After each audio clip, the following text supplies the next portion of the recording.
warahmatullahi wabarakatuh. Waalaikumsalam warahmatullahi wabarakatuh.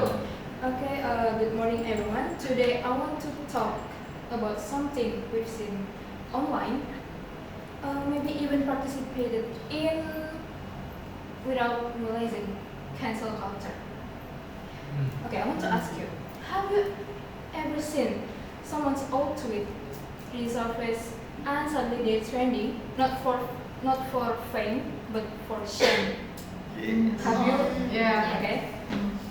That's cancel culture at work. But the question is, are we correcting behavior or are we just enjoying the downfall of others?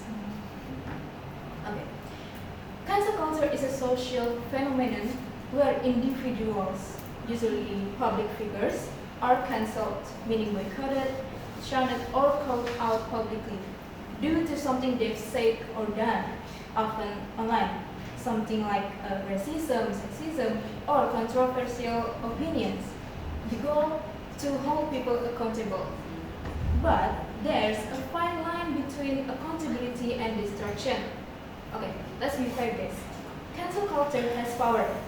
It has given a voice to the voiceless, victims of injustice, harassment, and discrimination now have a platform to speak out.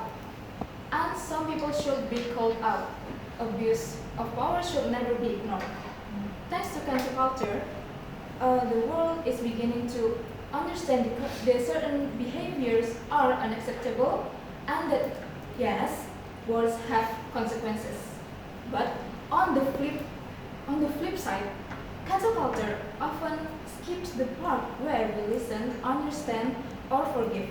It can be toxic, everyone. Sometimes people are cancelled not for real harm, but for opinions we disagree with or mistakes from a decade ago. No room for growth, no chance for apology, just you're done.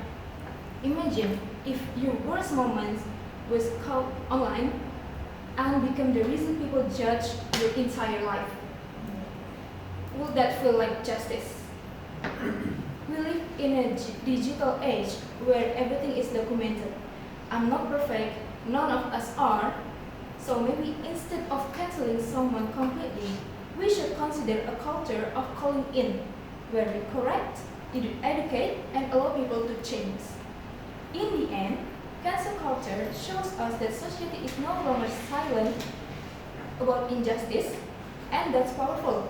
But we must ask ourselves, are we solving problems or just creating new ones? Let's choose empathy over outrage, growth over punishment, and justice over revenge. That's all from me today. Thank you.